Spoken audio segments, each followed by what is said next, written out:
이상한 알베르게 2 30번째 날. 비아 프랑카 델 비에르소 오 세브레이로. 나는 귓가에서 울리는 스마트폰의 진동에 눈을 떴다. 어젯밤 예약해둔 새벽 5시 알람이었다. 눈을 뜨자마자 충전해둔 카메라의 배터리부터 확인했다. 다행히 모두 충전되어 있었다. 나는 간단하게 씻고 일찍 길을 나섰다. 짙은 어둠이 내려앉은 길에는 아직 아무도 없었다. 처음 새벽길을 걸을 땐 혼자 어둠 속을 걷는다는 것이 살짝 두렵기도 하고 불편했다. 하지만 어느 순간부터는 익숙해져서 일찍 일어나는 날에는 오히려 이런 이벤트를 즐기게 되었다. 새로운 것이 처음에는 두렵다가도 성취감이 쌓이다 보면 나중에는 혼자서도 해낼 수 있을 것 같은 대범함이 생긴다고 해야 할까?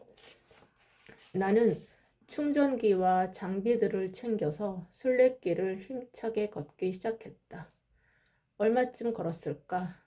큰 개천을 지나 산악지역 입구에서 괜찮은 카페가 눈에 띄었다. 나는 갑자기 달달한 카페라떼 한 잔이 생각나 그곳에서 라떼와 조각 케이크 그리고 토르티아를 아침 식사로 먹었다. 아침에 만끽하는 커피 한 잔의 여유로움. 여유롭게 라떼 한 잔을 마시는데 한국에서 늘 밤샘 작업으로 찌뿌둥하게 아침을 맞이하던 내 모습이 떠올랐다. 지금 이 순간과 너무나도 대조적인 모습에 나도 모르게 웃음이 나왔다.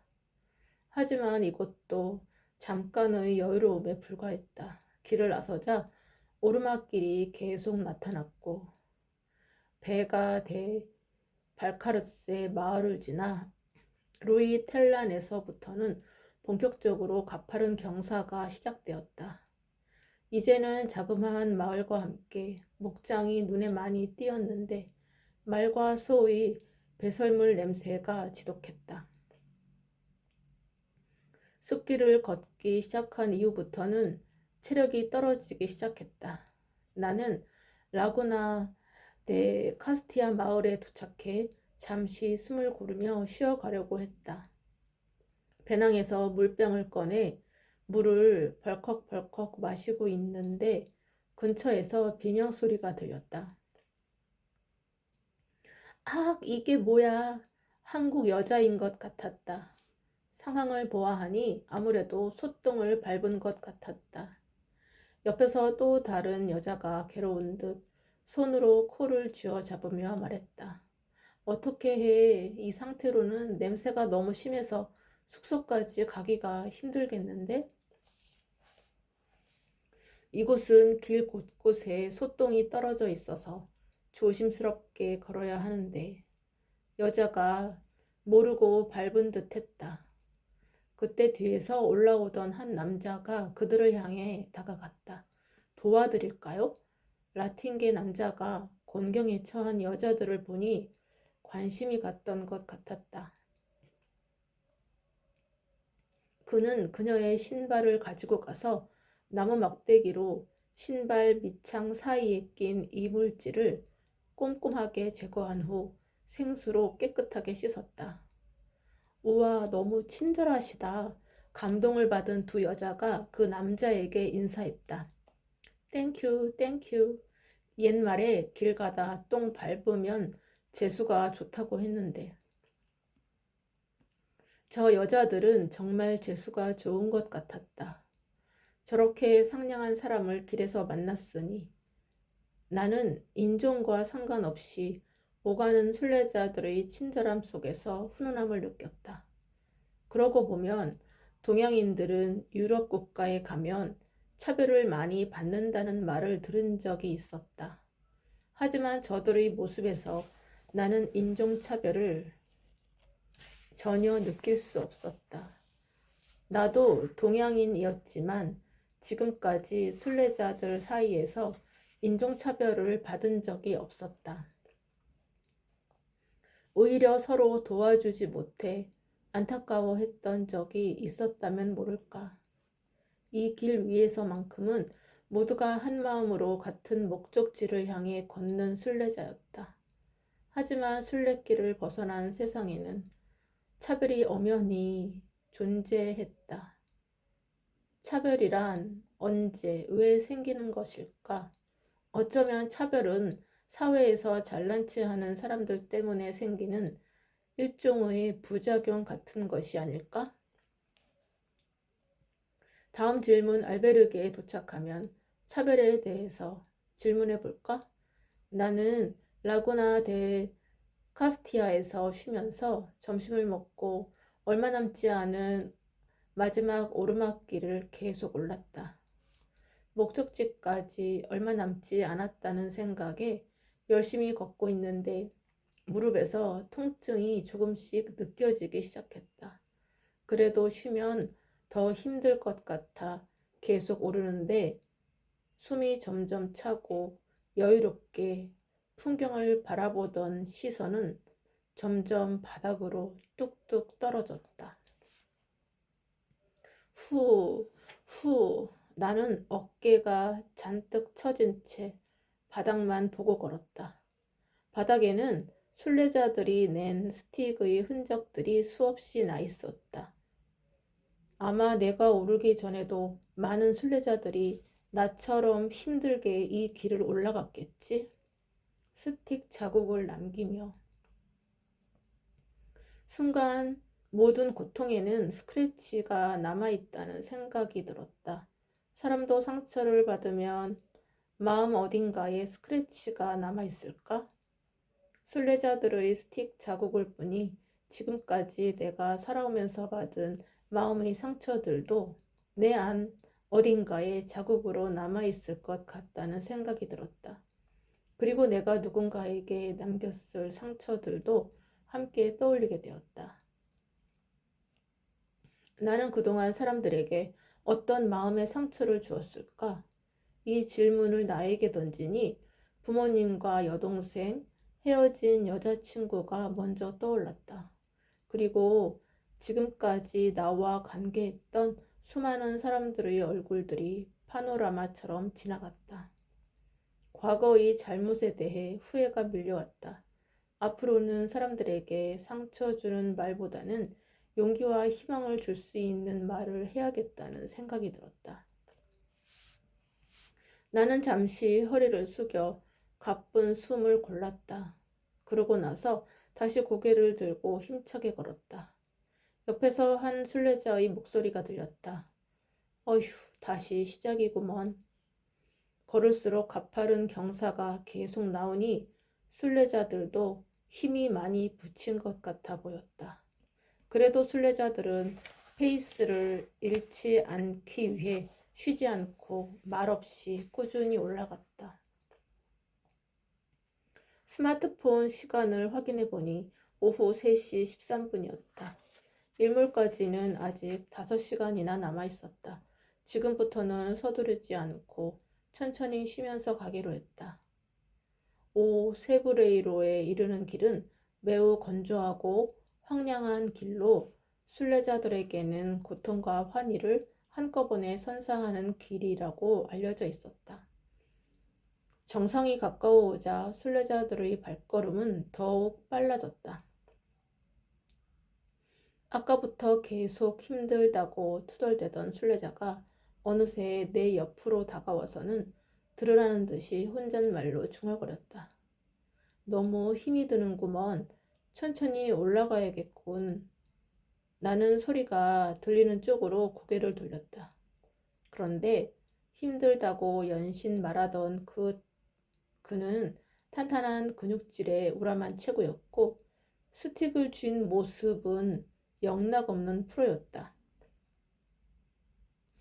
나는 그가 힘들다고 하는 것이 엄살이라는 것을 금방 알 수 있었다. 말씀은 그렇게 하셔도 이런 등반이 무척 익숙해 보이시는데요. 하하, 그리 말해주니 고맙소. 하지만 앞에서 너무 무리했는지 조금 힘이 드는군. 여기서부터는 좀 천천히 쉬엄쉬엄 가려고. 저도 여기서부터는 쉬엄쉬엄 가려고 합니다. 정상에 올라가면 일몰을 촬영하려고 하는데 아직 시간 여유가 있어서요.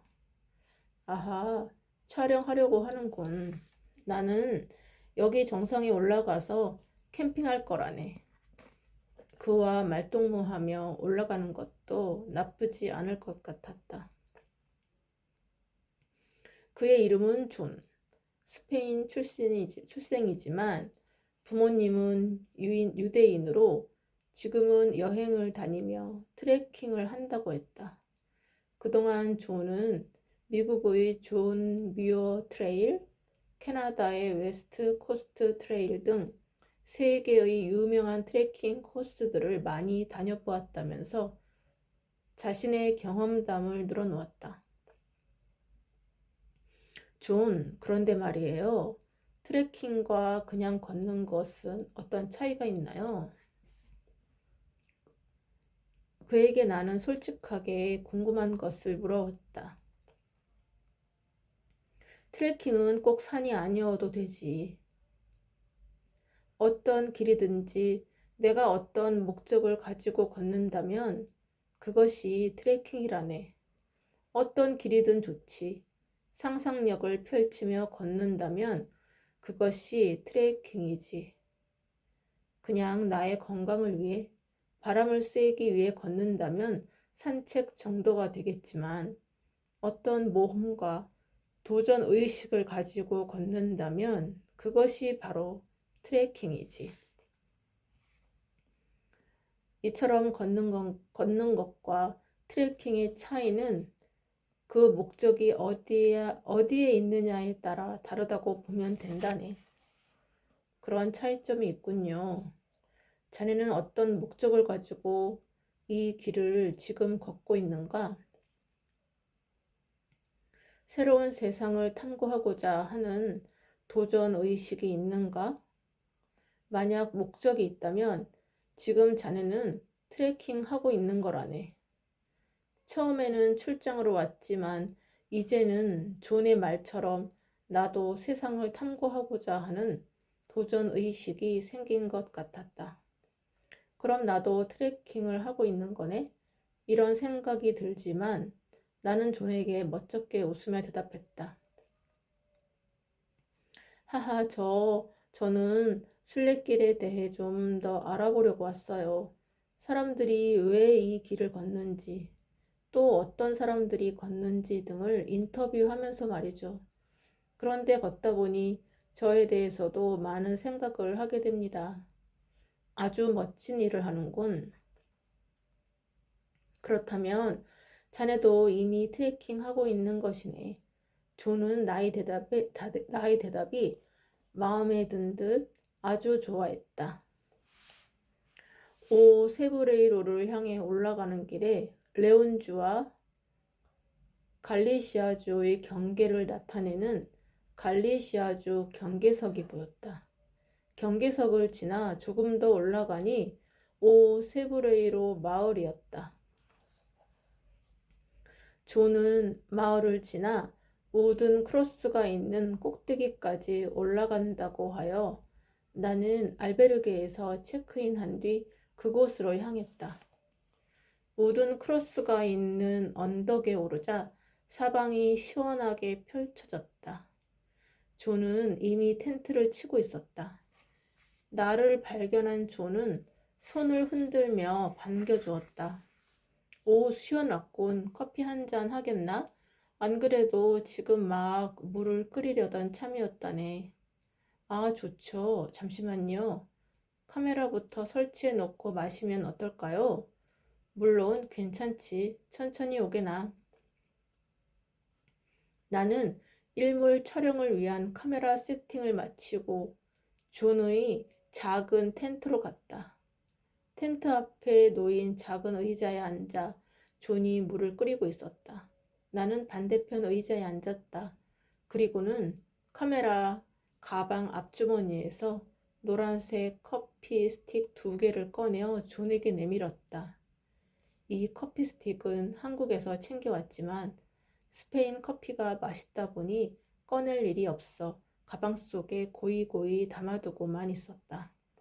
존, 혹시 이거 알아요? 오, 이건 한국의 커피 믹스 아닌가? 한국 영화에서 본 적이 있다네. 네, 맞아요. 어떤 맛인지 궁금했는데 수연 덕분에 오늘 먹어보게 되었군. 커피 스틱을 컵에 털어 넣은 뒤 팔팔 끓은 물을 붓자 고소하고 달콤한 커피 향과 함께 브라운색 커피가 퍼져나갔다. 존은 코 가까이 컵을 가져가 향을 음미하고는 처음 맛보는 한국의 인스턴트 커피를 한 모금 마셨다. 오, 이런 맛이라니. 이건 마치 꿀을 넣은 카페 콘 레체 같군. 그는 눈을 동그랗게 뜨며 엄지를 치켜들었다. 달달한 커피 믹스의 향이 텐트의 분위기를 더욱 부드럽게 만들어 주었다. 나는 존과 그 이후로도 한참 동안 이야기를 나누었다. 한국에서 PD로 일하며 촬영 현장에서 겪은 여러 가지 어려움부터 시작해서 순례길에서 첫날부터 죽을 뻔했던 위기를 극복하고 지금까지 걸어온 이야기가 스스럼 없이 나왔다. 나의 이야기를 들은 존은 나의 도전 정신을 격려해 주었다. 존과 이야기하다 보니 어느새 하늘이 오색 빛깔로 물들어가고 있었다. 아, 이제 촬영하러 가야겠어요. 그렇군. 어서 가보게. 나는 서둘러 카메라를 설치해둔 곳으로 향했다. 재빠르게 카메라를 확인하고 일몰 촬영을 시작했다. 푸르던 하늘색이 붉어지는 노을과 만나 점점 보랏빛으로 물들어가고 있었다. 힘들게 올라온 고통의 시간이 더해져서인지 더욱 더 찬란하고 화려하게 느껴졌다. 그 아래로는 그동안 내가 지나온 마을들이 하나하나 한눈에 다 보이는 듯 했다. 이제부터는 갈리시아 지방이었다. 앞으로 또 다른 무언가가 펼쳐질 것만 같은 예감이 들었다. 사방이 탁 트인 곳에서 아래를 내려다보니 문득 내 머릿속에 이런 메시지가 떠올랐다.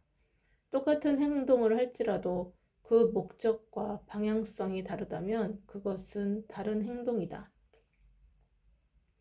일몰 촬영을 끝낸 나는 존과 작별 인사를 나눈 후 알베르게로 돌아와 늦은 저녁을 먹었다. 나는 밤하늘의 별과 마을을 구경하기 위해 카메라를 들고 다시 밖으로 나갔다. 깨끗하게 개어있는 밤 하늘에는 빛나는 별들이 빼곡하게 수놓아져 있었다. 서울의 밤하늘과는 차원이 다르구나. 은하계가 이 하늘에 다 담겨있는 것 같아. 나는 감탄사를 연발하며 마주한 별들을 카메라에 가득 담았다. 우주는 실제로 어떤 모습일까? 아마 우리 지구는 우주의 거대하고 반짝이는 별들에 비하면 한없이 초라하겠지? 밤하늘에 보이는 우주의 거대한 위대한 경관은 왠지 나와 내가 있는 곳을 초라하게 만드는 듯했다.